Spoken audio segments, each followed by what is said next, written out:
Et bonjour, je vous retrouve pour ceux qui veulent bien écouter. Est-ce que vous avez envie d'écouter? Pour un thème ostéopathie et placebo. Parce qu'on m'a demandé récemment, sur quoi repose finalement la pratique ostéopathique. Alors, il y a un truc qui est amusant, c'est que le placebo, il est tout de suite amené avec une connotation qui est péjorative. C'est-à-dire, si c'est placebo, c'est donc du charlatanisme. Pour ma part, je pense qu'il est intéressant de me dire, ok, peu importe que ce soit placebo ou pas placebo, ce qui compte, c'est que la personne, elle aille mieux. C'est-à-dire que la dynamique globale qu'on devrait avoir en santé et en médecine de manière générale, c'est mettre le patient au centre et de se dire ce qui compte, c'est qu'il se sente bien dans sa vie, bien dans son corps et lui donner les possibilités de guérir. Que ce soit la médecine allopathique ou la médecine holistique, l'une ou l'autre, si elle n'a pas les réponses, de pouvoir proposer des alternatives. Ça, c'est ce qui me semble vraiment notoire et essentiel aujourd'hui. Proposer des alternatives et les intégrer, de la médecine intégrative, qui joint les différentes particularités. Ça, c'est quand même essentiel.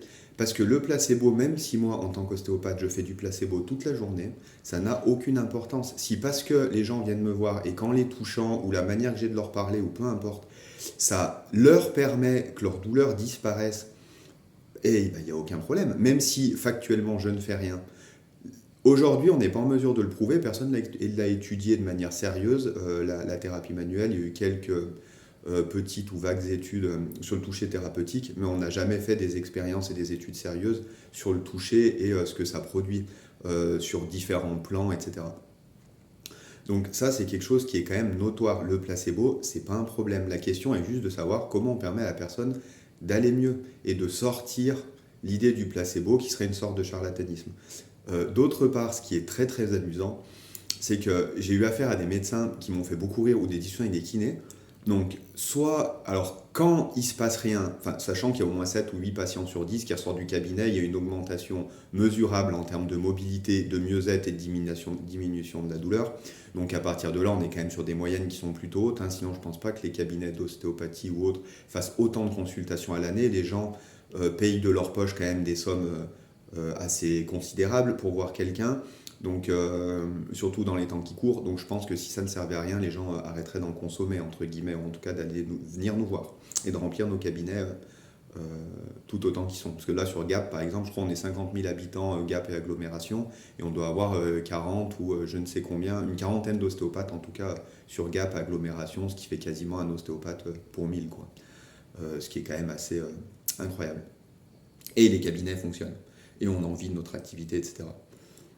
Ça, c'est une première chose qui me semble quand même importante à souligner. Et ce qui est très drôle, c'est donc j'en reviens à mes médecins et mes kinés qui me font très rire beaucoup rire en tout cas, quand ils viennent me dire oui, oui, donc en fait, tu sers à rien, donc c'est que du placebo, mais par contre, si un patient vient te voir et que tu lui fais mal, du coup, là, par contre, c'est de ta faute. Donc ça veut dire qu'en fait, on a des techniques qui ne servent à rien, qui ne peuvent pas améliorer des choses. Dans le cas où elles améliorent les choses, en fait, c'est pas les techniques, c'est un effet blouse blanche placebo. Par contre, si le patient a mal, là, c'est nos techniques qui sont efficaces pour faire mal au patient. Ça, c'est quand même, moi, je trouve hilarant. C'est-à-dire que la technique, elle est utile, mais que si elle fait mal. C'est-à-dire que là, elle a un vrai impact, mais d'abîmer la personne. Mais elle ne peut pas avoir l'impact opposé qui est de lui faire du bien. Ce qui est techniquement complètement impossible. Si on a le pouvoir de faire mal à quelqu'un, on a aussi le pouvoir de lui faire du bien. L'un ne peut pas marcher sans l'autre, c'est fonctionnellement pas possible. Donc ça, c'est une chose notoire que je voulais souligner sur l'aspect placebo et ostéopathie. Et il serait bien qu'il y ait des études, en tout cas, qui soient poussées là-dedans pour, honnêtement, d'un point de vue intellectuel, en tout cas, de s'intéresser à la richesse de ce que c'est. Parce que finalement, on retrouve certains principes qui sont...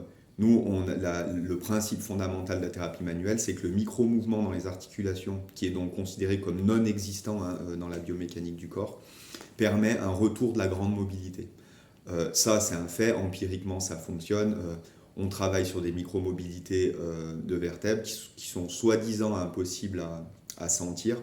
Bon, ça, c'est quand même quelque chose d'une mauvaise foi intellectuelle assez incroyable. Et là-dessus, on fait récupérer la personne une grande mobilité, donc sur un mouvement qui est observable, entre guillemets, d'un point de vue articulaire. Par exemple, pour un genou qui a une composante de flexion, d'extension et très légère de rotation, on va travailler en ostéopathie sur des plans de glissement interne, externe, de rotation interne, de rotation externe, sur des tout petits plans de glissement au bas aussi. Et ça, si on corrige ça, on peut ramener la mobilité normale sur un genou en flexion-extension. Il y a quand même de nombre de fois où des gens sur des traumas directs viennent, boitent, ressortent, ils ne boitent plus. Donc le travail de la micromobilité sur la grande mobilité, elle est effective. Surtout sur de l'aspect traumatique, c'est quand même assez édifiant.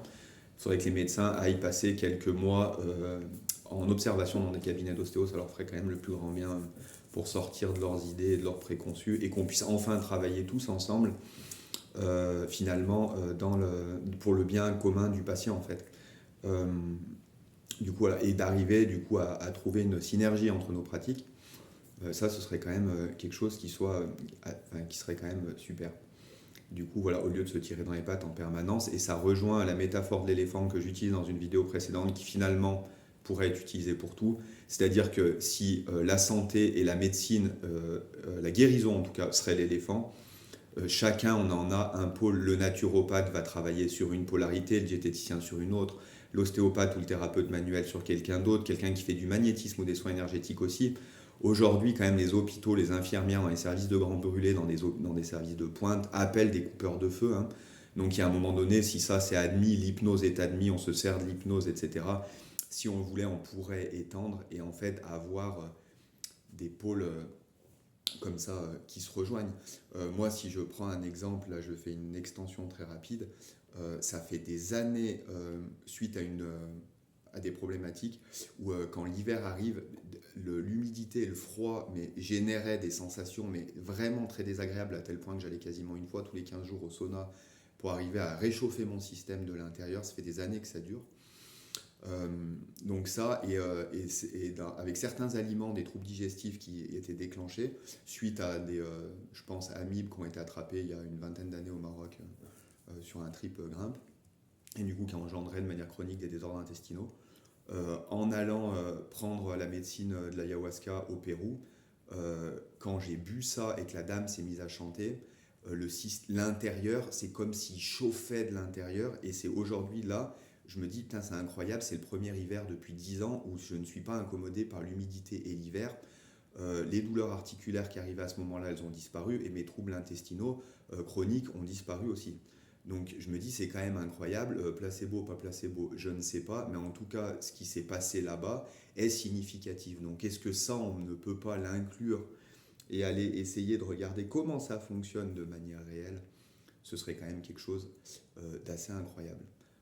Voilà. Donc, encore une fois, est-ce que au lieu de tous être dans des systèmes de croyances et de religion, parce que pour reprendre la religion, c'est religérer, du coup c'est relié.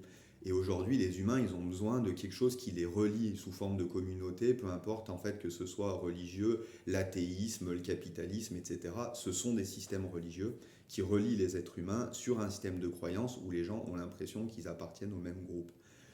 Sauf qu'aujourd'hui, on voit bien que ce soit pour la santé d'un pays, la santé d'une personne ou la santé de la planète, si chacun est campé sur son pôle religieux en partant du principe que les autres ont tort, la probabilité de trouver une solution collective à un problème qui nous concerne tous, elle va être complètement impossible. Donc du coup, pour la santé d'une personne, si la personne a une problématique de santé, une douleur, elle est dysfonctionnelle et que cette personne, c'est correct pour elle de se faire soigner, de pouvoir lui proposer tout un pan de champs en lui disant voilà tout ce qui existe et vers lesquels tu peux tourner, qu'est-ce qui est le plus correct pour toi, vers quoi tu sens que tu as besoin d'aller toi, et qu'on apprend ça, donc autant l'autonomie que la synergie des pratiques, tout le monde y sera gagnant. C'est essentiel aujourd'hui, parce que si tous on reste enfermés dans nos systèmes religieux, en fait, ça peut que causer des problèmes. Le naturopathe qui va prétendre guérir le cancer en mangeant différemment et en disant tout le reste autour n'a aucun intérêt, la chimiothérapie ne sert à rien, ça va être un problème. Si le médecin qui dit oui, la chimiothérapie c'est uniquement la solution, ça va aussi créer des problèmes. Peut-être que cette personne-là, elle a besoin de ça et d'autres choses, et on va commencer à réfléchir de ok, qu'est-ce que déjà la personne elle est d'accord pour faire, et à partir de là, qu'est-ce qu'on peut lui proposer. Ça, c'est quand même essentiel. Et on sort de nos systèmes de croyance en disant, ok, on détient tous un pôle, le but est de trouver une solution qui fasse du bien à la personne, et ben mettons-nous en route pour ça, pour chercher. C'est comme pour le pays, aujourd'hui tout le monde se bouffe la tête à savoir droite, gauche, extrême droite, machin. Si c'est le but que le pays aille bien, a priori, tout le monde a des idées qui sont correctes pour que la santé du pays soit bonne et la santé de ses habitants aussi, en tout cas leur bien-être. Et si on travaillait tous ensemble au lieu de séparer des points de vue en permanence et d'essayer de se battre sur des idées et de l'idéologie et des dogmes, qui est quand même fatigant et complètement inutile, ça pourrait être reposant, en tout cas pour tout le monde, créer un climat de sérénité envers les gens. Et voilà. Et c'est vrai que moi, au cabinet, je suis toujours gêné quand les gens viennent me voir en post-traumatique, par exemple, et parce qu'ils n'ont pas envie d'aller voir leur médecin, parce qu'ils n'ont pas envie de manger des anti-inflammatoires, parce qu'à chaque fois qu'ils y vont, c'est ce que leur médecin leur donne. Je ne dis pas que c'est le cas de tous les médecins. Je ne veux pas généraliser et je ne tire à boulet rouge sur personne. C'est juste un appel à la synergie des pratiques et en montrant, pointant du doigt certaines absurdités. C'est-à-dire que du coup, qu'on puisse travailler ensemble, avoir confiance, avoir un réseau de praticiens qui en tout cas partagent une vision commune de la santé et pour pouvoir permettre aux gens d'aller le mieux possible. Voilà, c'était placebo et ostéopathie.